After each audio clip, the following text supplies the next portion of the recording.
एक नवीन विषय, ज्या विषयानं अनेक लोकांना संभ्रमामध्ये टाकलेल्या अनेक शंका पवित्र शास्त्र वाचत असताना लोकांना भेडसावत आहे. जोपर्यंत प्रत्येक प्रश्नाची उत्तर आम्हाला देवाच्या वचनातून मिळत नाही तोपर्यंत देवाविषयीचा आमचा भरोसा पक्का होत नाही.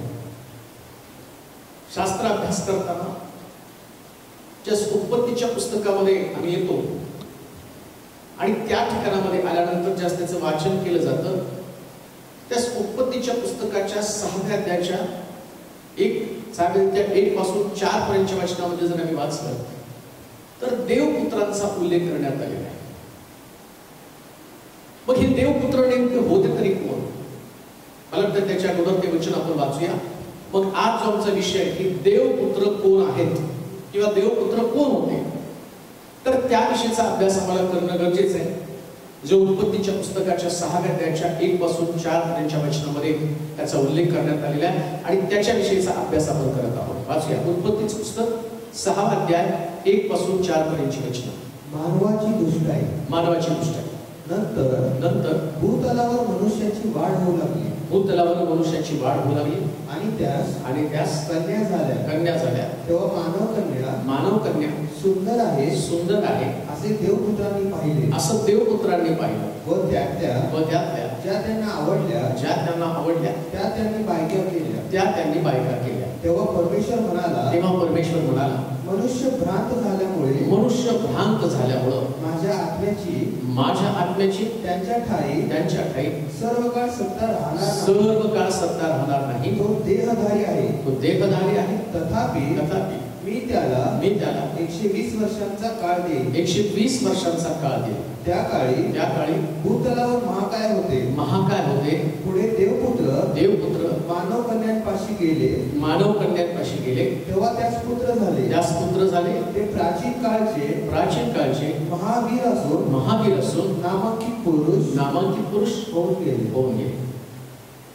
पुष्कळ लोकांना जे शास्त्र अभ्यासक आहेत किंवा देवाच्या वचनाचा अभ्यास करणारे लोक आहेत आणि त्या लोकांना इथं आल्यानंतर उत्पत्तीच्या पुस्तकामध्ये एका गोष्टीचा उलगडा होण्यापासून ते वंचित राहिले. परंतु पवित्र शास्त्र एक अशा प्रकारचं पुस्तक आहे त्याच्यामध्ये प्रत्येक प्रश्नाची उत्तरं आम्हाला मिळतात. देवपुत्र मानव कन्यांपाशी गेले. मानव कन्या त्यांना आवडल्या आणि देवपुत्रांनी मानव कन्यांशी लग्न केलं असं केलं. मग हे कोण होते देवपुत्र? आता वास्तविक पाहता ज्या मनुष्याला निर्माण केलं त्याला तर देवपुत्र म्हटलेले. प्रभू येशू ख्रिस्ता संबंधाने म्हटलं तो देवाचा एकुलता एक पुत्र आहे. मग देवपुत्र मानव कन्यांपाशी गेले आणि त्याने मानव कन्यांशी लग्न केलं असं त्या ठिकाणी उल्लेख करण्यात आले. मग त्यानंतर मोठा प्रश्न पडतो, हे देवपुत्र जगामध्ये अस्तित्वात आले कसे? मग ते कोण आहेत? मग मानवाची संतती किंवा मनुष्य स्त्री आणि पुरुष एकत्र आल्यानंतर ज्या प्रकारची संतती निर्माण झाली ती नॉर्मल अशा प्रकारची होती. परंतु इथं ज्या उत्पत्तीच्या पुस्तकामध्ये आम्ही 6व्या अध्यायामध्ये येतो आणि 6व्या अध्यायामध्ये आल्यानंतर त्या ठिकाणात आम्हाला काही गोष्टींचा विचार करणं भाग पडतो. देवपुत्र मानव कन्येपाशी गेले आणि त्याच्यानंतर जी उत्पत्ती झाली तर त्याचं म्हटलं की ते महाकाय. वाचणार ते वचन. त्या काळी भूतलावर महाकाय होते. पुढे देवपुत्र. त्या काळी भूतलावरती महाकाय होते. कोणत्या काळी? 6व्या अध्यायामध्ये. मनुष्य तर महाकाय नव्हता, आदाम तर महाकाय नव्हता. बरं, उत्पत्तीच्या पुस्तकात 1ल्या अध्यायामध्ये आदामाची निर्मिती झाली आणि निर्मिती झाल्यानंतर आम्ही पाहतो की इकडे 6व्या अध्यायामध्ये अचानक देवपुत्र प्रगट झाले आणि आदामाला निर्माण करताना तो एक सामान्य मनुष्य होता. मग महाकाय अस्तित्वात कशी आली? तर त्या महाकायचं वर्णन करताना त्याचा फ्लॅशबॅक किंवा त्याची पार्श्वभूमी सांगताना असं म्हटलं त्या काळी महाकाय अस्तित्वात होते. मग महाकाय तर देवानं निर्माण केले नाही. ज्या महाकाय संबंधानं एक शिक्षण मी या चॅनलच्या माध्यमातून दिलेलं आहे. परंतु हे देवपुत्र कोण आहे ते आम्हाला समजावून घेणं फार गरजेचं आहे. आणि त्यानं या पृथ्वी तलावरती कसा गोंधळ निर्माण केला, याची निर्मिती झाली कशी, ते मानवच होते का आणखी दुसरे कोणी होते? अशा अनेक प्रकारच्या शंका आमच्या डोक्यामध्ये निर्माण होणं गरजेचं आहे. जर तुम्ही असंच वाचत असाल तर तुम्हाला मला टोकरं या ठिकाणात गरजेचं आहे. शास्त्रातलं प्रत्येक रहस्य जाणून घेणं आमच्यासाठी महत्वाचं आहे. कारण ते रहस्य जर जाणून घेतलं तर आम्ही बायबलच्या प्रेमामध्ये पडणार आहोत. आम्हाला पवित्र शास्त्रातली गुपित रहस्य समजणार आहे. जे सायन्स आम्हाला पुष्कळ वेळा सांगतं की महाकाय म्हणजे आणि मोठ्या आकाराचे पुरुष ज्यांचं उत्खनन केल्यावर त्यांची सांगाडी सापडली आणि मग ते आले कुठून? देवाने त्यांना निर्माण केलं नाही, ऍव्हरेजली मनुष्य निर्माण केला होता. पण इथं उत्पत्तीच्या पुस्तकामध्ये म्हटलं की देवपुत्र मानव कन्येपाशी गेले. मग हे होते कोण? योबाच्या पुस्तकात आपण जाऊया. हे देवपुत्र ज्यांनी मानवाच्या कन्येबरोबर लग्न केले ते कोण देवपुत्र वाचूया. योबाचं पुस्तक पहिला अध्याय त्याचं 6 वचन. एक दिवस असा आला की त्या दिवशी देवपुत्र परमेश्वरापुढे येऊन उभे राहिले व त्यांच्यामध्ये सैतानही आला. आता देवपुत्र होते कोण? जे पृथ्वी तलावर पण आले आणि स्वर्गामध्ये देवाचं सिंहासन होतं त्या ठिकाणापर्यंत पण पोहोचले. आणि या देवपुत्रांबरोबर असं लिहिलं सैतान देखील स्वर्गामध्ये गेला, जे योबाच्या पुस्तकामध्ये लिहिलं. मग देवपुत्र स्वर्ग आणि पृथ्वी या दोन्ही ठिकाणी त्यांचं जाणं येणं होत होतं. आणि त्या ठिकाणामध्ये आम्ही पाहतो की सैतानाबरोबर ते गेलेले आहेत. आता हे देवपुत्र कोण आहेत? हे देवदूत आहेत. कोणते देवदूत? देवानं देवदूतांची निर्मिती एक विशेष प्रकारच्या हेतूसाठी केलेली आहे. या निर्मिती मागं देवाचा हेतू होता आणि मनुष्याच्या अगोदरची त्याची निर्मिती आहे. मनुष्य नंतर निर्माण झालेला आहे. परंतु पहिल्यांदा देवानं हा देव स्वतः निर्माण आहे आणि त्या निर्मितीमध्ये देवानं देवदूतांची निर्मिती केली. असंख्य देवदूत स्वर्गामध्ये आहेत, पण स्वर्गातले देवदूत स्वर्गामध्येच आहेत. मग स्वर्ग आणि पृथ्वीवरती जाणं येणं करणारे देवदूत, याचा अर्थ असा नाही की स्वर्गामध्ये असणारे देवदूत देवाच्या जवळ देवाची सेवा करण्यासाठी त्याचे 2 भाग आम्ही करणार आहोत. पहिल्या भागामध्ये देवपुत्र कोण आहे आणि दुसऱ्या भागामध्ये आम्ही पाहणार आहोत देवदूतांचं काय. मग हे 2 भाग जर आम्हाला समजले तर मग देवपुत्र आणि देवदूत या दोघांमधला फरक आम्हाला समजणार आहे. देवानं त्याचे दूत जे पाठवले ना, या देवाच्या दूतांना देवदूत म्हटलेलं आहे. देवपुत्रांसंबंधानं ज्याचा मी विचार करतो ना, त्यास ते सैतानाबरोबरचे जे असणारे 1/3 देवदूत ज्यांना स्वर्गामधनं खाली टाकलं, ज्यांचा व्यवहार नीट नव्हता, देवानं ज्या उद्देशासाठी त्याची निर्मिती केली त्या उद्देशापासून त्यांनी फारकत घेतली. ज्या उद्देशानं देवानं त्यांना निर्माण केलं आणि ते विसरून गेले आणि देवानं जे काही त्यांना नियम घालून दिले. हा देव हा नियमांच्या चौकटीमध्ये प्रत्येकाला बसवतो, म्हणून त्याला नियमशास्त्र म्हटलेले. जे बायबल आम्हाला दिलं त्याला नियमशास्त्र म्हटलेलं आहे. म्हणजे देवाचे नियम आहेत. मानवाला निर्माण करताना देवाने एकच नियम घालून दिला, सगळ्या झाडाचं फळ खा, मधल्या झाडाचं फळ खाऊ नको. देवदूताला पण निर्माण करताना आणि त्यानं हेतू पुरस्कार निर्माण केलं, त्याचं काम त्याला सोपवलेलं आहे. आदामाला बागेमध्ये निर्माण करत असताना निर्माण करून त्याला काम सोपवलं होतं. बागेची मशागत कर, त्याची राखण कर, हे राखण करण्याचं काम त्याला सोपवलेलं होतं. तसं देवदूताची निर्मिती करत असताना त्या देवदूतांना का निर्माण केलं? मग देवाच्या डोक्यामध्ये सृष्टीची निर्मिती होती का? अनेक प्रकारचे प्रश्न आहेत. त्या प्रश्नाची प्रत्येक उत्तर तुम्हाला शास्त्राचा अभ्यास करता करता मिळणार आहे. लक्षात घ्या, हे बायबल तुम्हाला एका दिवसात समजणार नाही. हे समजून घेण्यासाठी तुम्हाला तुमचं आयुष्य खर्च करावं लागणार आहे. हे देवपुत्र सैतानावर स्वर्गामध्ये गेले. ते स्वर्गामध्ये गेले म्हणजे स्वर्गामध्ये ते राहत नव्हते. ते पृथ्वी तलावरती आले म्हणजे पृथ्वी तल पण त्यांचं राहण्याचं ठिकाण नाही. मानव कन्येपाशी गेलं असं लिहिलं त्या ठिकाणावर. अजून बस 2 अध्याय 1 वचन योबाच्या पुस्तकामध्ये पुन्हा एक दिवस असा आला त्या दिवशी देवपुत्र परमेश्वरासमोर येऊन उभे राहिले त्यांच्यामध्ये सैतानही परमेश्वरासमोर येऊन उभा राहिला. इथं पण देवपुत्र, सैतान आणि देवपुत्र. जेव्हा देवपुत्र उल्लेख केला जातो ना, त्या सैतानाबरोबर असणारे त्याचे जे दूत आहेत आणि त्या दूतांचं वर्णन करण्यात आलं. 1/3 देवदूत ज्यांना स्वर्गामधनं खाली टाकलं होतं. का खाली टाकलं होतं त्याची कारणं पण आम्ही तपासणार आहोत. का त्यांना त्या ठिकाणामध्ये आणि देवाने अलिप्त केलं आणि त्यांना देवपुत्रच का म्हणतात, त्याचं कारण आहे. या त्या सैतानानं आपलं सिंहासन देवाच्या सिंहासनापेक्षा उंच केलेलं आहे, करण्याचा प्रयत्न केला. देवाच्या राज्यावर म्हणजे स्वतःला देव म्हणून सिद्ध करण्याचा त्याने प्रयत्न केला. आता देवदूतांचं किंवा देवपुत्रांचं किंवा या देवाच्या दूतांचं आणि सैतानाच्या दूतांचं वर्गीकरण व्हायला पाहिजे. पण त्यानं स्वतःला देव सिद्ध करण्यासाठी कदाचित माझ्या माहितीप्रमाणे मला असं वाटतं की आता लेखकाने ट्रान्सलेशन करून ज्या पद्धतीने तिथं मांडलं कदाचित ते विडंबनात्मक असेल. तो सैतान स्वतःला देव समजत नाही तर त्याचे पुत्र ते आहे. बायबल सांगते या जगाचा अधिपती सैतान तो अधिपती आहे आणि त्याचे पुत्र म्हणजे त्यांना ज्यांना खाली टाकण्यात आलं. मग ते टाकण्याचं कारण पाहिल्यावर तुम्हाला कळेल की त्या देवपुत्र मानव कन्येपाशी गेले आणि त्यांनी देवाची निर्मिती बिघडून टाकली.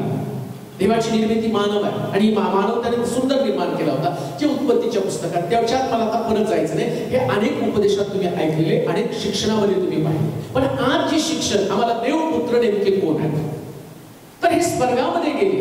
मग हे देवपुत्र म्हणजे सैतानाचे असणारे दूत. सैतानावरून एक तृतीयांश देवदूत खाली टाकले त्यांच्या बरोबर आहे. मग देवाच्या दूतांना काय शब्द आहे? 38वा अध्याय योबाचं पुस्तक 7 वचन पहा. 38वा अध्याय आणि त्याचं 7 वचन. त्या समयी प्रभात नक्षत्रांनी मिळून गायन केले व सर्व देवकुमारांनी सृष्टीची निर्मिती करत असताना जे देवकुमार आणि देवपुत्र. आता कुमारामध्ये पुत्रामध्ये तुम्हाला अगदी साध्या सोप्या भाषेत तुम्हाला कळतं. ज्या मुलाचं लग्न झालं त्याला कुमार म्हणतात, तो कुमार. मग हे देवपुत्र आणि हे देवकुमार. आता परत मी तुम्हाला सांगतो याची पण या देवदूतांची पण निर्मिती कोण आहे? पतित झालेले देवदूत, ते पण देवानंच निर्माण केलेले आहे. पण त्यांचा कुमार हा शब्द गेला. त्याचं कारण काय? उत्पत्तीच्या पुस्तकाच्या 6 अध्यायाच्या पहिल्या वचनापासून 4 वचनापर्यंत आम्ही अभ्यासलं तर आम्हाला कळतं ते मानव कन्येपाशी गेले आणि ते त्यांचं कुमारपद गेलं. आता देवकुमार नाही, आता देवपुत्र झाले. देवपुत्र का नाव दिलं त्यांना? मी बघाशा तुम्हाला म्हटलं कदाचित विडंबनात्मक असेल, पण दुसरा पण त्याच्यामध्ये जर आम्ही विचार केला तर आम्हाला कळतं ती पण देवाची निर्मिती आहे. देवानंच त्यांना निर्माण केलं या देवदूतांना. आणि हे निर्माण करत असताना एक गोष्ट मात्र निश्चित आहे, देवानं यांना एक नियम लावून दिलेला होता आणि त्याच नियमांच्या चौकटीत या देवदूतांनी राहणं गरजेचं होतं. मानवाला जसं निर्मिती करताना त्या हवेला निर्माण केलं आणि सांगितलं तुझी पत्नी आहे, तिच्याशी तुला आणि आयुष्य काढावं लागणार आहे. आता देवदूतांची निर्मिती झाली कधी? त्या ठिकाणात अजून एक वचन आपण वाचू, मग तुम्हाला समजेल ते नेमकं काय. कलेसिकराचं पत्र त्याचा पहिला अध्याय त्याचं 16 वचन. कलेसिकराचं पत्र त्याचा पहिला अध्याय आणि त्याचं 16 वचन. कारण आकाशात व पृथ्वीवर असलेले दृश्य व अदृश्य असलेले राजे अधिपती सत्ताधीश किंवा अधिकारी असलेले जे काही आहे ते सर्व त्याच्यामध्ये निर्माण झाले. सर्व काही त्याच्याद्वारे व त्याच्यासाठी निर्माण झाले. इथं असं म्हटलं या देवदूतांची निर्मिती झाली कधी? त्या निर्मितीचा आम्हाला निश्चित कालावधी नाही सांगता येत, पण एक गोष्ट निश्चित आहे, निर्मिती करत असताना या निर्मितीचा निर्माता कोण असेल तर देव आहे. यहोवा देव जो स्वर्गामध्ये स्थापित आहे. आणि त्याने कशासाठी निर्माण केलं? शास्त्र सांगतं दृश्य आणि अदृश्य. आता दृश्य कोण आहे? तुम्ही आणि मी मानव दृश्य आहे. मी तुम्हाला पाहतो, तुम्ही मला पाहता. मग अदृश्य कोण आहे? देवदूत अदृश्य आहे, ते आम्हाला दिसत नाही. मग का दिसत नाही? त्याचं पण कारण आम्हाला समजून घेणं गरजेचं आहे. दिसत नाही पण त्याची शक्ती काम करते. देव दिसत नाही पण देवाची शक्ती काम करते. मी तुमच्याशी बोलतो आणि बायबल सांगतो तुम्ही माझ्यामध्ये, माझे वचन तुमच्यामध्ये, वचन काम करतं. वचनाच्या द्वारे सांगितलं त्याला बसल्या माराच्या फटक्याने मला आरोग्य प्राप्त होतं. वचनाचं सामर्थ्य माझ्यामध्ये काम करतं, म्हणजे देव माझ्यामध्ये काम करतो. तसं जे दृश्य आणि अदृश्य असे सगळे याचा निर्माता कोण येतं? देव. मग आता देवदूत कधी निर्माण केले ते माहित नाही, त्याचा कालावधी, पण निश्चितपणे मानवाच्या अगोदर देवानं देवदूत निर्माण केले. आता त्याला 2 कारण, तसं कसं म्हणताना त्याला 2 कारण तुम्हाला समजतील. पहिलं कारण, या देवदूतांना देवानं निर्माण केलं त्यास हे शास्त्र सांगतं की हे दुसरं तिसरं काही नसून ते आत्मे आहेत. हे देवाचे आत्मे आहेत. देवदूत म्हणजे आत्मे आहेत, त्यांना देह नाही. दाखवतात तिथं आता बायबलमध्ये वर्णन करण्यात आलं ते करूब आहे, त्या करूबाला पंख आहेत, 6 पंख. त्याच्यावरून लोक असं म्हणतात की देवदूतांना ती 6 पंख असतील. पण वास्तविक पाहता शास्त्र सांगतं की ते आत्मे आहेत. इब्री लोकांचं पत्र 6वा अध्याय त्याचं पहिला अध्याय 7 वचन. इब्री लोकांचं पत्र पहिला अध्याय आणि त्याचं 7 वचन जर आम्ही पाहिलं. हा, आणि देवदूतांविषयी तो म्हणतो, देवदूतांविषयी तो म्हणतो, तो आपले देवदूत वायू. इंग्लिश मध्ये त्यांना असं म्हटलं हू मेड एंजल स्पिरिट. वायू म्हणजे आत्मे म्हटलेले आहे इंग्लिश मध्ये त्याचं ट्रान्सलेशन. मराठी भाषांतर करताना त्याचं वायू असं भाषांतर केलेलं आहे. पण त्यानं आपले देवदूत वायू आणि इंग्लिश मध्ये हू मेड एंजल स्पिरिट असं म्हटलेलं आहे. त्यानं आपले देवदूत आत्मे म्हणजे देवदूत आत्मे. आत्मा मरत नाही तसं देवदूत सुद्धा मरत नाहीत. मनुष्य मरतो म्हणजे काय, त्याचा जीव जातो, त्याला देह आहे, देहामध्ये आत्मा आहे. आणि आत्मा सार्वकालिक दुःख किंवा सार्वकालिक जीवन याच्यासाठी आम्ही पाहतो की पुनरुत्थानाच्या दिवसामध्ये आत्मा उठला जाणार आहे. तसं देवदूतांना शरीर नाही आणि मग देवदूतांना पाहण्यासाठी आत्म्याचीच गरज आहे. या दैहिक डोळ्यांनी पाहता येत नाही, देवाला पण आम्हाला दैहिक डोळ्यांनी पाहता येत नाही. का? देव आत्मा आहे. आता देवदूत आत्मे कसे असतील? जसा देव आहे ना तो त्याच्या सारखं दुसरं निर्माण करतो, त्याच्यासारखं. मानव पण आम्ही काय करतो, आता समजा आम्ही रोबोट बनवतो, तो आमच्यासारखा बनवण्याचा प्रयत्न, त्याला डोळे, त्यानंतर आम्ही त्याला हात बनवतो, त्याला बुद्धिमत्ता देतो कृत्रिम. मग आम्हाला बनवता येतं आमच्यासारखं काहीतरी, पण देवाला त्याच्यासारखं बनवता येत नाही.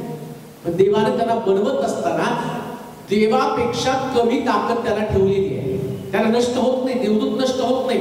सैतान पण एक प्रकारचा आत्मा आहे, तो ताकदवान आहे, पण देवापेक्षा त्याची ताकद जास्त नाही. पण तरी सुद्धा देवाला त्यानं विरोध केलेला आहे, कारण त्याला माहिती मी नष्ट होऊ शकत नाही. आणि सैतानाला काही शेवटी नष्ट केलं जाणार नाही, त्याला त्या अग्नीच्या आणि डोहामध्ये त्याला बांधून ठेवलं जाणार आहे.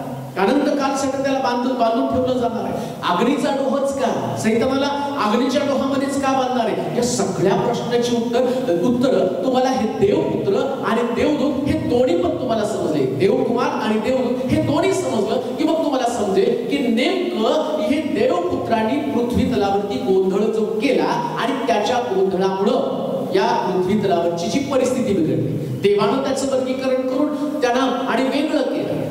पुन्हा मी तुम्हाला सांगतो, देवकुमार जे आहेत ते देवाचे देवदूत, देवाची सेवा करणारे, त्यांना देवदूत म्हटलेले आहे. आणि देवपुत्र कोण आहे? हे देवानंच निर्माण केलेले देवाचे देवदूत आहेत. पण ते लुसिफर बरोबर खाली टाकले गेले. आणि का खाली त्यांना टाकले गेलं? असं कोणतं पाप त्यांनी केलेलं होतं? या देवदूताला निर्माण करताना शास्त्र आणि आता जसं वाचलं कलेसीकरांच्या पत्राच्या पहिल्या अध्यायाच्या 16 वचनामध्ये म्हटलं की त्यानं प्रत्येक गोष्ट स्वतःसाठी निर्माण केली. देवाचा हेतू काय होता? देवदूत पण त्याच्या सेवेसाठी. पण त्याच्या सेवेसाठी निर्माण करत असताना देवाच्या डोक्यामध्ये वेगवेगळे प्लॅन आहेत. त्याला माहिती मी आता मानव पण तयार करणार आहे. तो निर्माता आहे. तो बोलला आकाश हो, आकाश घडलं. म्हणजे तो सारखं काहीतरी नवीन नवीन करत असतो. आणि शास्त्रात आम्ही वाचतो, स्तोत्रामध्ये म्हटल्याप्रमाणे तो आपले मूठ उघडतो आणि रोज सकाळी त्याची दया नवीन होती. म्हणजे देवाला नवीन नवीन निर्माण करण्याचं आणि त्याचं कामच आहे नवीन निर्माण करणं. तो तुम्ही तुमच्यामध्ये नवीन हृदय उत्पन्न करेल, जुनं ते सर्व होऊन गेलं. म्हणजे देव नवीन नवीन निर्माण करत असतो. मग देवदूताला पण निर्माण करताना देवाच्या डोक्यामध्ये हेतू होता. मानवाला निर्माण करताना आता जर असं असतं ना, या देवदूताला निर्माण करताना देवाच्या डोक्यात असतं चला मी नुसती स्त्री निर्माण करतो आणि देवदूतांच्या द्वारे मग त्या स्त्रीला आणि गर्भधारण होईल, मग पुरुषाची गरज नाही. पण देवानं आदाम आणि हवा निर्माण करताना त्यानं ती जोडी मॅच करून ठेवलेली होती. ते मेड फॉर इच अदर होते. देवाच्या हेतूची कल्पना आणि सैतानाला होती, पण तो निर्मितीमध्ये बिघाड करण्याचं काम करत आलेला आहे. काय घडलं माहिती का? देवदूत या मानवाच्या सेवेसाठी, आणि मला वाटतं पहिले पेत्र पहिला अध्याय 12 वचन जर वाचलं तर तुम्हाला कळेल. पहिलं पेत्र पहिला अध्याय 12 वचन. हा देवदूत जे ते देवाची आणि मानवाची सेवा करण्यासाठी जे कलेसीकरांच्या पत्रामध्ये सांगितलं, अदृश्य आणि दृश्य ही सगळी निर्मिती, त्या निर्मिती मागे देवाचा हात होता आणि देवानं ते त्याच्यासाठी निर्माण केले. आणि देवाच्या डोक्यामध्ये या देवदूतांच्या निर्मिती मागे काय निर्मित होता? पहिले पेत्र पहिला अध्याय 12 वचन. त्यांना असे प्रकट करण्यात आले, त्यांना असं प्रकट करण्यात आलं की स्वर्गातून पाठवलेल्या पवित्र आत्म्याच्या द्वारे तुम्हाला सुवार्थ सांगणाऱ्याने त्या गोष्टी तुम्हास आता सांगितल्या आहेत. त्या गोष्टी कळवण्याची सेवा ते स्वतःसाठी नव्हे तर तुम्हासाठी करीत आहेत. त्या गोष्टी निहाळून पाहण्याची उत्कंठा देवदूतांना आहे. ह्या देवदूतांना तुम्हाला तुमच्या सेवेसाठी, जसं देवानं देवदूताला निर्माण करत असताना देवाची सेवा करावी, मानव निर्माण करताना देवाचा हेतू काय होता की या देवदूतांनी देवाची सेवा करावी आणि देवाच्या निर्मितीची पण सेवा करावी, त्यांना सर्व्हिस पुरवावी, त्यांना सेवा पुरवावी. जसं आम्ही पाहतो एलिया ज्या भयंकर दुष्काळ पडला, त्या दुष्काळाच्या परिस्थितीमध्ये आणि एलिया घाबरला, इस्रायल राणीला आणि घाबरून पळून गेला आणि मग त्याच्यामध्ये जाऊन बसला. त्या एलियाला त्या देवदूतानं भाकर आणि पाणी आणून दिलं. तो म्हटला ही भाकर खा, मस्केतलं पाणी पी. येशू ख्रिस्ताची पण देवदूत सेवा करू लागले. आता येशू पण मानवच आहे. ज्यावेळेस या पृथ्वी तलावरती होता, वधस्तंभी जाईपर्यंत, मरियेच्या पोटी जन्म घेतल्यापासून तर वधस्तंभी जाईपर्यंत तो मानव म्हणून पृथ्वी तलावरती होता. आणि मग आम्ही पाहतो येशूची त्याने सेवा केली, एलियाची त्यानं सेवा केलेली आहे, पेत्राची सुद्धा त्यानं सेवा केली, त्याला बंदिशाळेमध्ये सोडलेलं आहे. म्हणजे देवाचा हेतू ठरलेला होता. काय हेतू? देवाची सेवा करावी, आराधना करावी, स्वर्गामध्ये देवाचं काम त्यांनी सोपवलेलं करावं. मग ज्यास मानव निर्माण करण्याच्या अगोदर देवदूताला देवानं निर्माण केलं, त्यास देवानं निश्चित प्रकारे त्याची योजना करून ठेवलेली होती. काय योजना होती? देवाच्या डोक्यामध्ये निर्मिती पक्की होती. मी याच्यानंतर काय करणार आहे, तो काय माणसासारखा नाही. अहो आज एक जे चांगल्या मोठमोठ्या कंपन्याज आहेत त्यांच्याकडे 100 वर्षाचं प्लॅनिंग आहे, दर वर्षाचं प्लॅनिंग आहे, दिवसाचं प्लॅनिंग आहे. मग त्यांच्याकडे बुद्धिमत्ता आहे, त्याच्यामुळे ती यशस्वी आहे. आता एवढी वर्ष सृष्टीला तयार करून झालं, निर्माण करून झालं, या सृष्टीची व्यवस्थापन देवानं करून ठेवली. मग तुमच्याकडे जर एवढं प्लॅनिंग आहे तर देवाकडे प्लॅनिंग नाही का? तुम्ही त्या ठिकाणामध्ये आणि कंपनी तुमच्या अस्तित्वात आल्यावर तुम्ही तिथे अप्रेंटिसशिप म्हणून नवीन लोकांना भरती करता आणि तुम्ही म्हणता नाही भविष्यामध्ये 10 वर्षांना कंपनीला इतके कामगार लागणार आहे, त्यांना ट्रेन करणं आमचं काम आहे. जसं देवाला पण माहिती आहे मी एवढे मानव निर्माण करणार आहे, त्या मानवाची संतती पुढे वाढत जाणार आहे. आणि प्रत्येक मनुष्याला जसं मी पाहतो की पेत्रासमोर त्यानं सांगितलं की ज्यावेळेस पेत्र आणि मंडळी प्रार्थना करताना पेत्राची सुटका झाली, मंडळी एकाग्रतेने प्रार्थना करत होती आणि मग पेत्र दरवाजा जो आला त्यानं दार वाजवलं आतमध्ये आणि छोटी मुलगी होती आणि ती गेली, दार उघडलं आणि त्यांनी सांगितलं की बाहेर पेत्र आला. त्यास ते लोक काय म्हणतात? पेत्र नसेल, तो पेत्राचा दूत असेल. म्हणजे प्रत्येकासाठी देवाने एक देवदूत तयार करून ठेवलेला आहे. मग देवाला माहिती आहे किती मनुष्य निर्माण होणार आहे, त्याच्यासाठी किती देवदूत लागणार आहे. प्रत्येक मनुष्यासाठी मला एक देवदूत. कशासाठी? तुमचं बसणं, तुमचं उठणं, तुमचं चालणं, तुमचं बोलणं हे सगळं तो निहाळतो, तुमचं संरक्षण करतो, तुमच्या गरजा तो भागवतो, तुम्हाला ज्ञान तो पुरवतो, तुमचं रक्षण करतो. या सगळ्या गोष्टींच्या मागे देवाचा हात आहे. देवाचे दूत येऊन अदृश्य असं लिहिलं पवित्र शास्त्रात. दृश्य आणि अदृश्य गोष्टी ज्या तुम्हाला दिसत नाही, ज्या तुम्हाला दिसतात, या सगळ्या गोष्टी तुम्हाला दिसत आहेत. बंदिशाळेमध्ये आम्ही पाहतो पेत्र होता, देवदूत त्याला आणि देवदूताने त्याला दर्शन दिलं, बाकीच्या लोकांना नाही तो दिसला. आम्ही पाहतो शद्रक मेशक अबेदnego भट्टीमध्ये पडले, आणखीन एक देवदूत तिथं उतरला, मग यांना नाही तो दिसला. म्हणजे देवदूत अदृश्य आहे, ते दिसत नाहीत. काहींना दिसतं, काहींना दिसत नाही. ते दिसण्यासाठी तेवढी पात्रता यायला पाहिजे, तेवढं आमच्या आत्म्याचं शुद्धीकरण व्हायला पाहिजे. म्हणजे देवदूताची निर्मिती मानवाची सेवा करणं आणि देवाची सेवा करणं. पण हे जे देवपुत्र आहे जे उत्पत्तीच्या पुस्तकामध्ये गेले आणि उत्पत्तीच्या पुस्तकामध्ये म्हटलं ते मानव कन्येपाशी गेले आणि त्याच्यापासून संतती निर्माण झाली. आता देवानं या देवदूतासाठी काय प्लॅन केला होता? त्यांनी लग्न करावं का? त्यानं संतती जन्माला घालावी का? त्यानं आणि निर्माण केलेल्या स्त्रियांशी लग्न करावं का? देवदूत आत्म्या आणि त्या आत्म्याचा प्रभाव. आता एक गोष्ट ध्यानात ठेवा, अनेक अनेकांना प्रश्न पडला ते आत्मे असेल तर मग कसं काय त्या स्त्रियांमध्ये आणि त्या स्त्रियांना कसे काय त्यांच्याद्वारे जनतेत दिसत पण नाही, मग कसे काय त्या स्त्रियांजवळ गेले त्यांनी लग्न केले, हे कसं काय होऊ शकतं? जर तुमचा विश्वास बायबल मधल्या प्रत्येक वचनावरती आहे आणि तुमचा विश्वास हा पण आहे, मरिया कुमारी असताना की तिला गर्भधारण झालं आणि ते पवित्र आत्म्याच्या द्वारे एका योसेफाच्या द्वारे नाही. मग तिथं पवित्र आत्मा होता, या पवित्र आत्म्याच्या द्वारे तिला गर्भधारण झाला. मग देवदूत पण आत्मे आहेत. आता त्याचा पुरावा उत्पत्तीच्या पुस्तकामध्ये जे सांगितलं म्हणजे काही वर्षानंतर, हजारो वर्षानंतर पवित्र आत्म्याच्या द्वारे येशूचा जन्म होणार आहे. याच्यासाठी देवानं अगोदर मी पाहतो की इथं देखील त्या प्रकारची नोंद करून ठेवली. काय? देवदूत म्हणजे आत्मे, जे देवाच्या वचनामध्ये सांगितलं. इब्री लोकांच्या पत्राच्या पहिल्या अध्यायाच्या 7व्या वचनामध्ये आम्ही पाहिलं की ते आत्मे आहेत, देवदूत आत्मे आहेत. आणि या आत्म्यानं मानव कन्येपाशी गेले आणि मानव कन्येला भ्रष्ट करून त्यानं त्यांच्याशी लग्न केलं आणि त्याच्यापासून जी संतती निर्माण झाली ते महाकाय असं म्हटलेलं आहे. महाकायाची उत्पत्ती संबंधानं तिथं लिहिलं की महाकाय त्या काळामध्ये अस्तित्वात असण्याचं कारणच काय? देवपुत्रांनी केलेली घोडचूक. आता देवाची योजना यांच्या संबंधानं काय होती? वाचा लुकाचं शुभवर्तमान त्याचा 20वा अध्याय आणि त्याची 34 पासून 36 पर्यंतची वचनं. लुकाचं शुभवर्तमान 20वा अध्याय 34 पासून 36 पर्यंतची वचनं. येशूने त्यांना म्हटले, येशूने त्यांना म्हटलं, या युगातले लोक लग्न करून घेतात व लग्न करून देतात, परंतु ते युग व मेलेल्यातून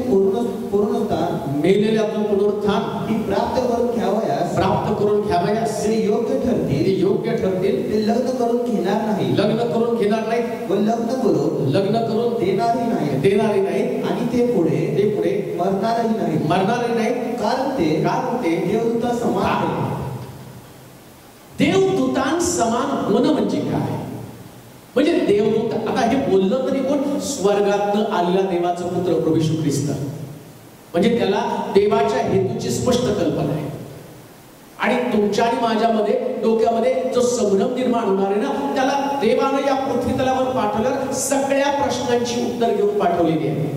जगामध्ये लोकांच्या डोक्यात कोणकोणते प्रश्न येणार आहेत म्हणून शास्त्र जर वाचलं ना तर तुम्हाला प्रत्येक प्रश्नाचं उत्तर मिळेल. आता देवानं काय निर्मिती करू? देवदूताची निर्मिती करताना म्हटलं ते लग्न करणार नाही आणि लग्न करून घेणार पण नाही आणि ते मरणार पण नाही. कारण ते आत्म्याला मरण नसतं, आत्म्याला वेदना असतात. म्हणून जे लोक प्रभू येशू ख्रिस्तावरती विश्वास ठेवतात, पापापासून दूर राहतात, त्यांचा आत्मा सुस्थितीमध्ये राहणार, त्याला स्वर्गामध्ये स्थान मिळणार आहे. ज्या आत्म्याने किंवा ज्या लोकांनी देवाच्या वचनाचा स्वीकार केला नाही आणि वचन ऐकून सुद्धा पाप करत राहिले, त्यांचा आत्मा अनंतकालचं दुःख भोगण्यासाठी नरकामध्ये पडणार आहे आणि नरकामध्ये त्यांचा आत्मा पडणार आहे. मग देवदूत म्हणजे देवाला निर्माण करत असताना या आत्म्यांना कशा वेदना द्यायच्या, या आत्म्यांचं कसं आणि त्याला स्वर्ग राज्य द्यायचं. मग देवाकडे हा पण प्लॅन होता.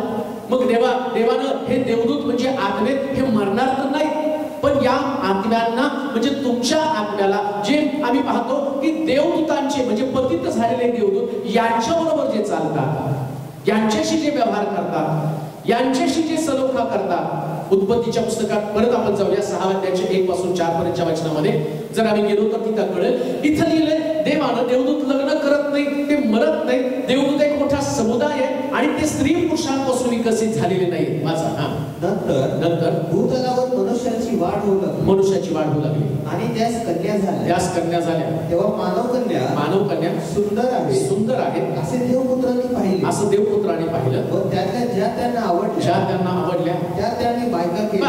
आता देवानं काय आज्ञा दिली होती? त्याने सांगितलं की देवाच्या दूतांनी जे आत्मे जे स्पिरिट आहेत, जे देवदूत आहेत, या देवदूतांनी फक्त देवाची सेवा करायची, त्यांनी लग्न नाही करायचं. कधी कधी आम्हाला असं वाटतंय कसं शक्य आहे? मग बऱ्याच ठिकाणात तुम्ही बघितलं तर काही बाळक सुद्धा अगदी तरुणपणामध्ये जीवन देवाला समर्पित करतात आणि ते बिना लग्नाचं राहतात, का तर त्यांचा आत्मा देवाच्या आत्म्याशी बांधला गेलेला आहे. अशी कितीतरी लोक तुम्हाला सापडतील. हो म्हणतो तुम्ही पण माझ्यासारखं व्हा, पौलानं पण लग्न नाही केलं. म्हणजे सेवा करत असताना सेवा जर तुमचं विजन असेल तर त्या ठिकाणी तुम्हाला ते कठीण नाही. आणि पापी जगामध्ये राहून सुद्धा पौल बिना लग्नाचा राहतो आणि तो प्रभूची सेवा करतो. याचा अर्थ मी तुम्हाला लग्न करू नका असं म्हणत नाही, पण मला जे तुम्हाला समजावून सांगायचं, देवदूताला देवाच्या सेवेसाठी तयार केलं आणि सेवा करत असताना त्याने त्या आत्म्यांना विजय पण दिलेला आहे आणि ते स्वर्गामध्ये देवाच्या जवळ राहत होते. आता एखाद्या व्यक्तीला या पृथ्वी तलावर राहिल्यावर जे जगात दिसतं त्याप्रमाणे करावं असतं. शाळेला जाणारा मुलगा एखादा सेंट जोसेफचा मुलगा असेल तर त्याच्या बरोबरचा मित्र त्याला वाटतं त्या स्कूलमध्ये राहायला पाहिजे. तो जे करतो तेच त्याला करावं असं वाटतं.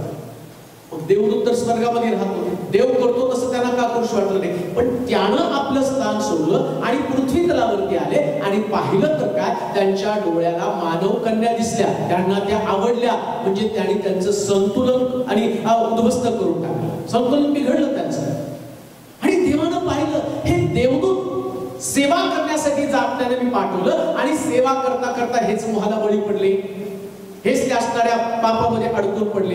आणि मग देवानं ठरवलं की आता हे जे लोक आहेत, तिथे फार सुंदर शब्द वापरला, काय लिहिले वाचवर ते ना, परमेश्वर म्हणाला मनुष्य भ्रांत झाल्यामुळं माझ्या आत्म्याची त्यांच्या ठाई सर्व काळ सत्ता राहणार नाही. आता देवाला कळलं मनुष्याला निर्माण करताना स्त्री आणि पुरुष निर्माण केलं आणि स्त्रीनं पुरुषाबरोबर लग्न करावं, पुरुषानं स्त्री बरोबर लग्न करावं, हे माझा हेतू, हा माझा उद्देश आहे.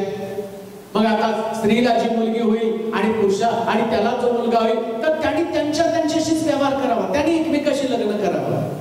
पण आता झालं काय, या निर्मितीने पण ते देवाचा हेतू विसरून गेले आणि त्यांनी पण देवदूतांशी लग्न केलं, ते पण त्या आत्म्यांशी त्यांनी आणि त्यांच्याशी संबंध ठेवले. मग देव म्हटला आता मनुष्य भ्रांत झालेला आहे, हेतू विसरून गेलेला आहे, उद्देश विसरून गेलेला आहे.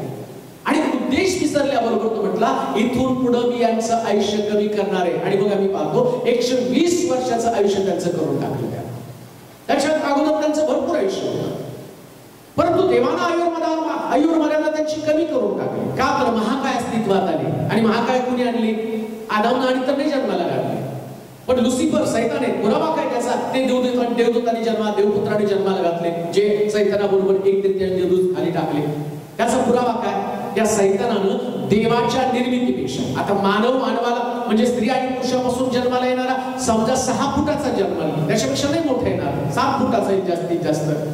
पण देवदूत तर आम्ही पाहतो प्रचंड ताकद, देवापेक्षा किंचित कमी, मानवापेक्षा जास्त त्यांची ताकद आहे. आणि त्या आत्म्यात मग ते त्यांच्यासारखी ताकदवान, त्यांचं सामर्थ्य त्यांच्यामध्ये दिसणार आहे. मग जन्माला घातलेले जे महापुरुष आहेत ते देवपुत्राने किंवा स्वर्गात टाकलेले एक देवदूत याचा पुरावा म्हणून असं लिहिलं की तो महाकाय जन्माला आला. पण देवाचा हेतू काय होता, देवदूतांनी लग्न करायचं नाही, त्यांना नष्ट करता येत नाही, ती आत्म्या आहे, तो आणि समुदाय आहे. आणि त्यांनी लग्न का करायचं नाही माहिती का, त्याचं कारण आहे. देवदूतानं मिसेस एंजल आणि मिस्टर एंजल असे नाही तयार केले. देवदूत तयार करताना देवाने एक समुदाय तयार करून टाकला, आत्मे, आणि सगळ्या आत्म्यांचा संघ त्यानं तयार केला. आणि त्यांना म्हणजे लग्न करून नाही जन्माला आले, देवानं त्या जन्माला आले. जसं तो म्हटला की प्रारंभी शब्द होता, शब्द देवाचा होता, शब्द देही झाला. म्हणजे येशूची निर्मिती शब्दानं केली. आता देवदूतांची निर्मिती देवानं कशी केली ते देवाला ठाऊक आहे, पण निर्मिती मात्र देवानं केली. आणि तो संघ, तो समूह अस्तित्वामध्ये आला की जो आत्म्याच्या स्वरूपामध्ये, पण त्याला नष्ट करता येत नाही, त्याला प्रचंड ताकद आहे. पण एक गोष्ट मात्र निश्चित आहे. आता पहिली गोष्ट मी तुम्हाला सांगितली, हे देवपुत्र या पृथ्वी तलावरती आले आणि ते सैतानाचे एक तृतीयांश देवदूत जे खाली टाकलेले आणि ते खाली. आता तुम्ही म्हणाल हे कशा पद्धतीने तुम्ही सांगाल आणि काय त्या ठिकाणामध्ये त्याला पुरावा आहे, त्याच्यासाठी आपण जाणार यहुदाचं पत्र, त्याचं 6वं वचन. एकच आहे यहुदाचं पत्र आणि त्याचं 6वं वचन. आणि ज्या देवदूतांनी आपले अधिकारपद न राखता आपले वस्तीस्थान सोडलं, त्याच त्यानं निरंतरच्या बंधनात निबिड काळोखामध्ये महान दिवसाच्या न्यायाकरिता राखून ठेवले. ज्याने आपले वस्तीस्थान, आपला अधिकार सोडला. अधिकार म्हणजे त्यानं त्यांची जागा ठेवली. जे मुख्य आणि आम्ही पाहतो की देवदूताची निर्मिती करताना आम्ही पाहतो वर्शिपर लुसिफर, त्यानंतर आम्ही पाहतो मिखाएल लढाई करणारा, आणि तिसरा गॅब्रिएल. याच्या संबंधाने म्हटलं की तो देवाचा संदेश वाहून येणारा. असे तीन अशा टीम देवाने तयार केले, 3 मुख्य देवदूत केले. आणि या 3 मुख्य देवदूतामध्ये सगळ्यात पहिला देवदूत जर कोणता असेल तर नव्या वैष्णव त्याच्यामध्ये आम्ही पाहतो ज्या देवदूताला देवानं पहिल्यांदा निर्माण केलं म्हणजे लुसिफरच्या पण अगोदर आणि गॅब्रिएलच्या पण अगोदर, मला वाटतं यहोदाचं पत्र 9 वचन वाचा. आद्य देवदूत मिखाएल याने जेव्हा मोशेच्या शरीरासंबंधानं सैतानाला विरोध करून त्याच्याशी वाद घातला तेव्हा त्याला दोषी ठरवून त्याची निंदा करावयास तो धजला नाही. तर प्रभू तुला धमकावो एवढेच तो म्हणाला. हा पहिला देवदूत कोण असेल तर मिखाएल. आता पहा देव निर्माण करताना त्यानं कसं सिस्टमॅटिक निर्माण केलेलं आहे. पहिला देवदूत मिखाएल. माझ्या माहितीप्रमाणे मला असं वाटतं बरं का, बायबल मधलं मी नाही तुम्हाला सांगत, परंतु एक थोडंसं इमेजिन केल्यावर मला कळतं पहिला देवदूत आहे. पहिली निर्मिती एकदम स्ट्रॉंग आणि त्या निर्मितीला निर्माण करत असताना त्याच्यामध्ये प्रचंड ताकद आहे. का तर गॅब्रिएल त्याला म्हणतो जस्ट मोशेचं शरीर घेऊन मोशेच्या शरीरासंबंधाने वाद निर्माण झाला आणि त्यावेळेस गॅब्रिएल काय म्हणतो, मिखाएल येऊन तुला धमकावो. म्हणजे मिखाएलचं नाव घेतल्याबरोबर लुसिफर घाबरला. का घाबरला लुसिफर? कारण त्याला माहितीये मिखाएल मध्ये देवानं सगळ्यात जास्त ताकद ठेवलेली आहे. लुसिफरला त्याची कल्पना म्हणजे देवानं पहिली निर्मिती एकदम सॉफ्ट. आता तुम्ही साधं स्कूटरच घ्या, बजाजची पहिली स्कूटर बघा आणि आताची स्कूटर बघा. ती स्कूटर जर तुम्ही बघितली पहिली निर्मिती, पहिलं मॉडेल, त्याचा पत्रा चांगला, त्याचं इंजन चांगलं. मग त्याच्यानंतर मी पाहतो त्यानं निर्मितीमध्ये थोडा फरक करत गेला. मग त्यांचं इंजिनियर बदलला का, त्यांचे टेक्निशियन बदलले का, तंत्रज्ञान वाढलं पाहिजे, पण मुद्दामून त्या ठिकाणात निर्मितीमध्ये काहीतरी कमी ठेवलं जातं. कशासाठी? तर ते प्रोडक्शन जास्त प्रमाणामध्ये खपलं जातं. आता देवदूत आहे, देव आहे तो, देवानं पहिला देवदूत तयार केला. त्याला माहिती होता हा मिखाएल शेवटपर्यंत माझ्याबरोबर राहणार आहे, तो टिकणार आहे. मग त्यानं ताकद दिली, बलवान बनवलं. पहिला देवदूत म्हणून त्याच्यावरती प्रेम केलं, त्याच्यावरती जबाबदाऱ्या सोपवल्या आणि मिखाएल शेवटचं युद्ध लढण्यासाठी सैन्य घेऊन निघणार आहे आणि ते देवाचं ताकद घेऊन निघणार आहेत. पण लुसिफरला बनवताना कदाचित मे बी लुसिफर सेकंड असेल आणि गॅब्रिएल थर्ड असेल. का? कारण लुसिफर जो आहे तो गॅब्रिएलला आम्ही पाहतो की त्या ठिकाणामध्ये गॅब्रिएल त्याच्याशी लढत नाही, तो म्हणतो मिखाएल येऊन तुला धमकावो. म्हणजे लुसिफर जो आहे तो गॅब्रिएल पेक्षा जास्त ताकदवान असावा असं मला वाटतं. आज माझं मत नाही, पण कदाचित असं असावं. पण आद्य देवदूत कोण? तर त्या ठिकाणामध्ये मिखाएल आहे. मग मिखाएल संबंधानं म्हटलं की हा जो देवदूत तो सगळ्यात पहिल्यांदा निर्माण केला आणि त्याला युद्धाचं प्रमुख नायक त्याला नेमलेले. लुसिफरला निर्माण करत असताना देवानं वर्षभर देवाची उपासना करणं हे काम त्याच्यावरती सोपवले. गॅब्रिएलला कोणतं काम सोपवलं? तर गॅब्रिएलला संदेश घेऊन जाण्याचं काम सोपवलं होतं. आता लुसिफरची टीम, गॅब्रिएलची टीम आणि मिखाएलची टीम, या तिघांच्या टीम. आता या लुसिफरचं आणि जे त्याची टीम आहे, आता लुसिफर म्हणजे शिंग असणारा सैतान नाही बरं का, तो फार सुंदर देवदूत आहे. त्याच्या पंखामध्ये वेगवेगळ्या प्रकारचे आणि वाद्य असं लिहिलंय आणि तो दिसायला खूप सुंदर होता. ते सुंदर करून होतं, परंतु आम्ही पाहतो की या लुसिफरनं त्याची जागा, त्याचं अधिकार, त्याचं स्थान सोडलं आणि असं लिहिलं त्यांनी आपली वस्तीस्थान सोडली, आपली शुद्धता सोडली, आपली पवित्रता सोडली आणि ते अपवित्र बनले. कशाला अपवित्र बनले? देवाचा नियम काय? देवदूतांनी लग्न करू नये. आणि आम्ही पाहतो या लुसिफरच्या टीम मधल्या देवदूतांनी लग्न केलं आणि शास्त्र सांगतं त्यातल्या काही देवदूतांना, सगळ्या नाही, त्यातल्या काही देवदूतांना देवाने पकडलं. मे बी ज्यांनी लग्न केलं होतं त्या देवदूतांना पकडलं आणि अंधऱ्या कोठडीमध्ये देवाने त्यांना बंदिस्त केलं न्यायाच्या दिवसापर्यंत. काही देवदूत तिथं आहेत, काही देवदूत त्या अधोलोकामध्ये बंद करून ठेवले, त्या खाड्यामध्ये त्याने बंद करून ठेवले. न्यायाच्या दिवशी यांचा न्याय करणार आहे. म्हणजे त्यांनी त्यांचा अधिकार स्थान सोडल्यामुळं या देवदूतांनी आणि या देवदूतांना त्यांनी त्या ठिकाणी वाचलं ना. दुसरा पेत्र चौथा अध्याय, दुसरा अध्याय चौथं वचन वाचलं ना. दुसरे पेत्र दुसरा अध्याय चौथं वचन. दुसरे पेत्र दुसरा अध्याय चौथं वचन. दुसरे पेत्र दुसरा अध्याय चौथं वचन. देवदूतांनी पाप केलं आणि देवाने त्यांना अंधऱ्या कोठडीमध्ये टाकलं. कारण ज्या देवदूतांनी पाप केलं त्यांची देवाने गय केली नाही, त्यांची देवानं गय केली नाही, तर नरकात टाकलं आणि न्याय निवाड्याकरिता राखून अंधकारमय खड्यात न्याय निवाड्या ज्या देवदूतांनी पाप केलं, कोणत्या देवदूतांनी पाप केलं आणि कोणतं पाप केलं, जे उत्पत्तीच्या पुस्तकाच्या 6व्या अध्यायाच्या 1 पासून 4 पर्यंतच्या वचनामध्ये सांगितलं, देवपुत्र मानव कन्येपाशी गेले.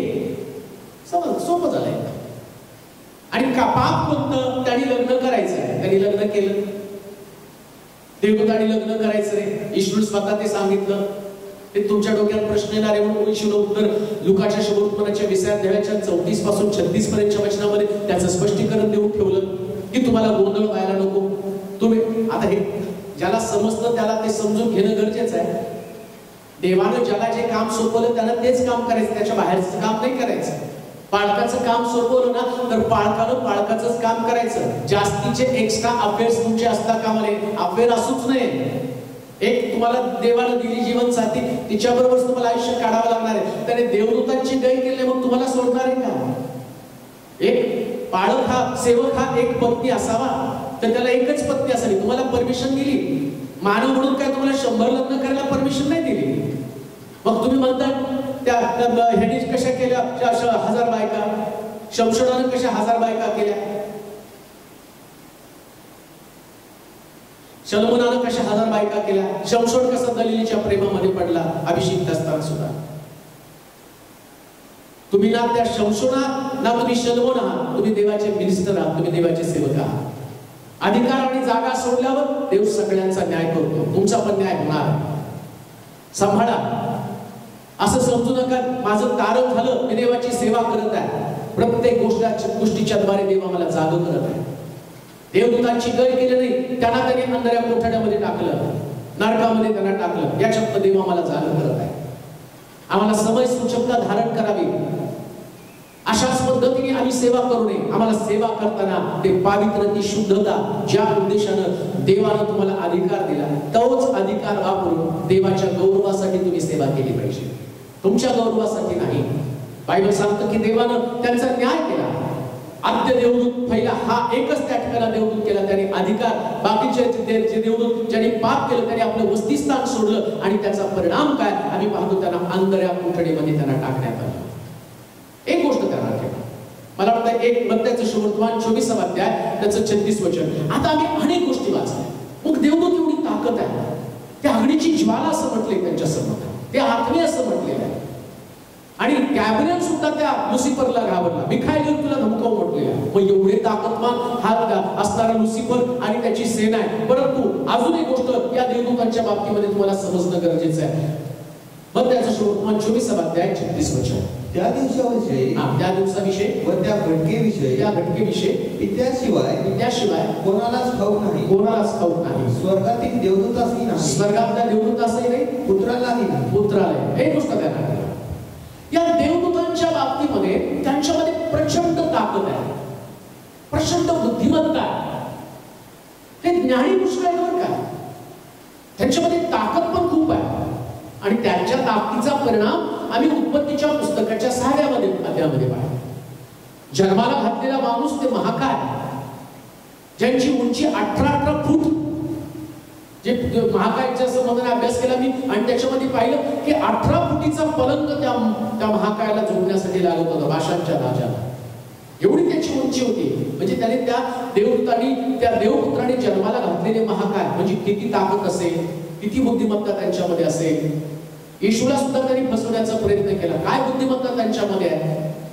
ज्या बुद्धिमत्ते संबंधानं सांगितलं की आणि त्या डोंगरावरती येशूची परीक्षा केली. आता येशू देवपुत्राला सुद्धा, येशूला सुद्धा माहित नाही म्हटल्यानंतर असं लिहिले. बरं 5 वर ते वचन.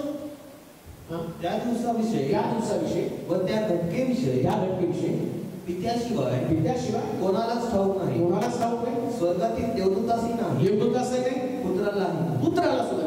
आता देवाचा पुत्र म्हणजे देव सगळ्या गोष्टी त्याच्याबरोबर शेअरिंग करतो, पण पुत्राला सुद्धा या जगामध्ये कधी पाठवणारे देवाने ते पण सांगितलं नाही. म्हणून एक गोष्ट ध्यानात ठेवा, देवदूतामध्ये प्रचंड बुद्धिमत्ता आहे, प्रचंड ताकद त्यांच्यामध्ये आहे, पण ते देवापेक्षा कधीच श्रेष्ठ नाहीत. ते देवापेक्षा ताकदवान नाहीये. म्हणून ज्यांच्या बरोबर देव आहे ना त्यांना या लुसिफरच्या शक्तीला घाबरण्याचं कारणच नाही. का त्यांच्यामध्ये बुद्धिमत्ता आहे, ताकद आहे, पण देवापेक्षा नाही ना. म्हणून बायबल काय सांगतं, जगामध्ये जो आहे त्याच्यापेक्षा तुमच्यामध्ये आहे तो सामर्थ्यवान. हेच कारण आहे त्याला. आहे त्यांना बुद्धिमत्ता, आहे त्यांना ताकद. तरी सुद्धा अजून एक गोष्ट वाचूया, 2 पेत्र 2 अध्याय 11 वचन. या देवदूतांचं आता त्यांना पुष्कळ ज्ञान आहे, पुष्कळ ताकद आहे. त्यांच्या संबंधानं म्हटलं ते अग्नीची ज्वाल आहे, जे आम्ही वाचलं इब्री लोकांच्या पत्राच्या 1 अध्यायाच्या 7व्या वचनामध्ये म्हटलं की ही मेक एंजल स्पिरिट, त्या अग्नी आणि अग्नी त्याच्यामध्ये, त्यानंतर वायूसारखे ते आहेत. परंतु तरी सुद्धा 2 पेत्र 2 अध्याय 11 वचन काय लिहिली वाचा त्याच्यामध्ये. बलाने व सामर्थ्याने, बलान व सामर्थ्यानं अधिक मोठे असलेले देवदूतही प्रभू समोर त्याची निंदा करून त्यास दोषी ठरवित नाही. कोणाची निंदा करत नाही. हे देवदूत सुद्धा कोणाची निंदा करत नाही आणि कोणाला दोषी ठरवत नाही. बलानं आणि ताकदीनं प्रचंड असताना सुद्धा ते ती निंदाही करत नाही आणि कोणाला दोषी ठरवत नाही. म्हणजे जेवढं काम सांगितलं तेवढंच ते काम करतात. देवदूतांमध्ये प्रचंड ताकद आणि प्रचंड सामर्थ्य आहे. लिहिले वचनामध्ये कमलचं नाही सांगत नाही. पण एवढी ताकद असताना सुद्धा ते कोणाची निंदा करत नाही, कोणावर दोष ठेवत नाही. पण माणसाचं मात्र बघा, ताकद पण नाही, सामर्थ्य पण नाही, पण सगळ्याची निंदा करून सगळ्याला दोषारोप करते. म्हणजे आम्हाला देवाची भीती नाही. देवदूतांना माहिती आहे ते देवापेक्षा कमी आहेत, देवाच्या पुढे जाऊ शकत नाही. त्यांना माहिती देव जर ज्या दिवशी आमचा न्याय करेल त्या दिवशी त्याच्या न्यायासमोर आम्ही टिकणार नाही. देवदूतांना एक दहशत आहे. त्यांच्या समोर एक उदाहरण दिलं, लुसिफरला आणि त्याच्या सगळ्या सैन्याला देवानं स्वर्गातनं खाली टाकून दिलं. या देवदूतांना कळलं देवाची दहशत आहे, देवाला ते मानतायत. त्यांना माणसापेक्षा जास्त ताकद सामर्थ्य असताना सुद्धा मानवाला आम्ही पाहतो देवाची भीती नाही, पण देवदूतांना भीती आहे. कारण त्यांनी पाहिलं त्यांच्यापेक्षा प्रचंड ताकदीची एक असणारी व्यक्ती जी स्वर्गातनं खाली टाकली, त्याच्यामुळे देवदूतांना देवाची दहशत आहे. आम्हाला कधी देवाची दहशत येणार? आम्हाला कधी देवाविषयीची भीती वाटणार? देवदूत सुद्धा कुणाची निंदा करत नाही. पण तुम्ही का निंदा करता? तुम्हाला देवाची भीती नाही. तुम्ही का दोषारोप करता एकमेकांवर? तुम्हाला देवाचं भय नाही. ज्या लोकांमध्ये देवाचं भय नाही तेच लोक अशा प्रकारच्या गोष्टी करत आहेत. कोण आहे देवपुत्र? जे देवदूताला, जे प्रचंड ताकदीचे असणारे देवदूत. परत मी तुम्हाला हे का तुम्हाला वाचून दाखवते, का रिपीट करत आहे? हे देवदूत यांच्यामध्ये प्रचंड ताकद आहे, प्रचंड बुद्धिमत्ता आहे, प्रचंड सामर्थ्य आहे. पण देवाच्या इच्छेत न राहिल्या कारणानं देवानं त्यांना स्वर्गातनं खाली टाकून दिलं. तुमची ताकद काय? तुमची ताकद काय? जर देव त्यांना त्यांच्या जागेवरून खाली टाकतो, नीट आहे का? शिक्षणातनं एक गोष्ट तुम्हाला शिकायची, हे काय फक्त ज्ञान म्हणून घेऊ नका. आता तुम्ही म्हणाल नाही आम्हाला कळलं देवपुत्र कोण होते, स्वर्गातनं टाकलेले 1/3 देवदूत. पण का टाकले ते पण समजावून घ्या ना. या देवदूतांना वरून खाली टाकलं. तुम्ही पण किती मोठ्या पदावरती, किती मोठे सुवार्थी, किती मोठे संदेशते, किती मोठे भविष्यवक्ता, किती मोठा पाळक, किती मोठं वचनाचं ज्ञान असणारा व्यक्ती, अधिकार जागा सोडली ना देवानं, त्याला सोडलं नाही तुम्हाला कसं सोडेल? तुमचं जजमेंट कसं होणार नाही? तुमचा न्याय कसा होणार नाही? देवाच्या भयाची दहशत तुमच्यामध्ये असणं गरजेचं आहे. देवाच्या पावित्र्याची दहशत तुमच्यामध्ये असणं गरजेचं आहे. आणि म्हणून असं म्हटलं अजूनही 2 थेसलोनिकरांचं पत्र त्याचा 1 अध्याय आणि त्याचं 7वं वचन. का देवदूत किती ताकदवान आहे? तर 2 थेसलोनिकरांचं पत्र त्याचा 1 अध्याय आणि त्याचं 7वं वचन.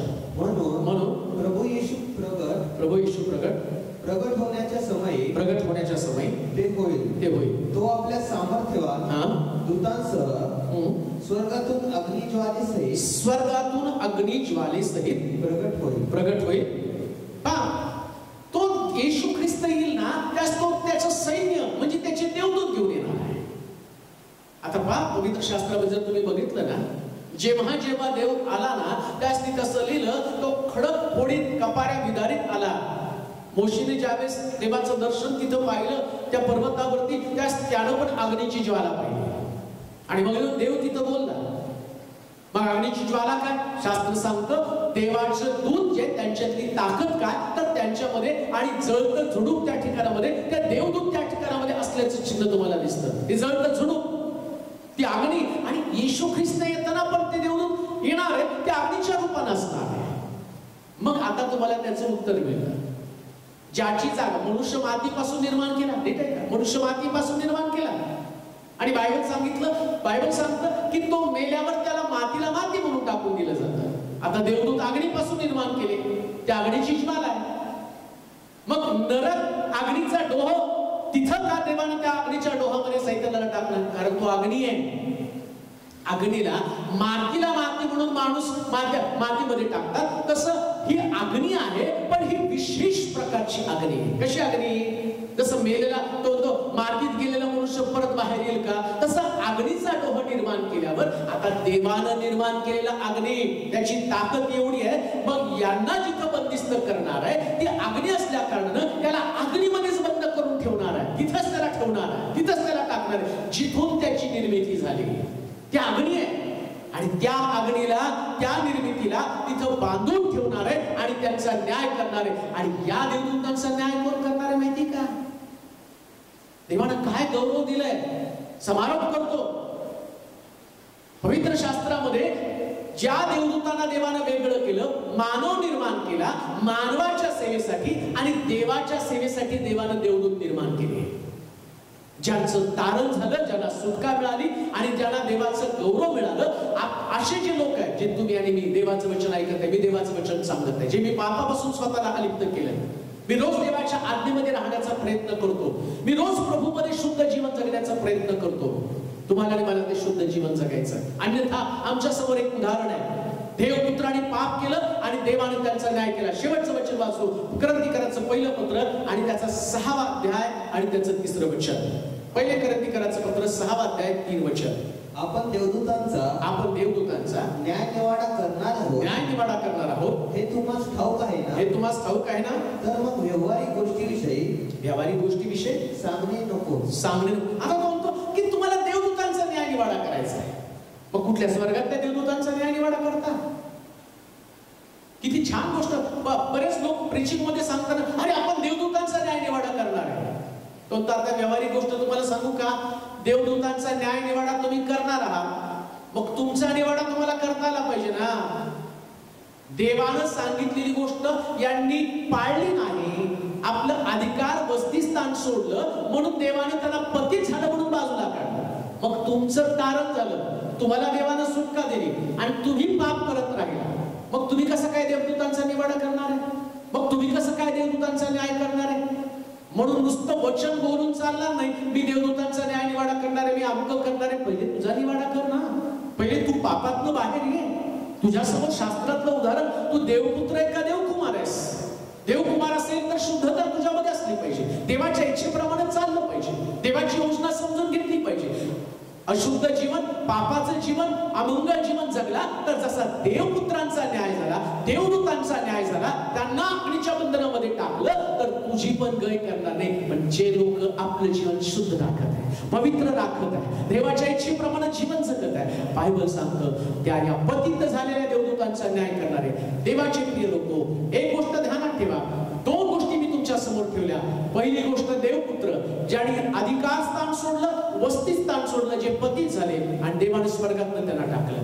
दुसरी गोष्ट मी पाहिली, जे देवदूत देवाच्या इच्छेच्या कक्षेमध्ये राहिले, ते प्रभूची सेवा करत राहिले. देवा तुम्हाला या गोष्टीचं ज्ञान, याचं उकलन करून तुमचं जीवन देवाच्या इच्छेप्रमाणे जगण्यासाठी प्रभू तुमचं सहाय्य करू. आपण प्रार्थना करू. सर्वसमर्थ देवा, तुझी स्तुती करतो, तुझ्या पवित्र नामाला गौरव देतो.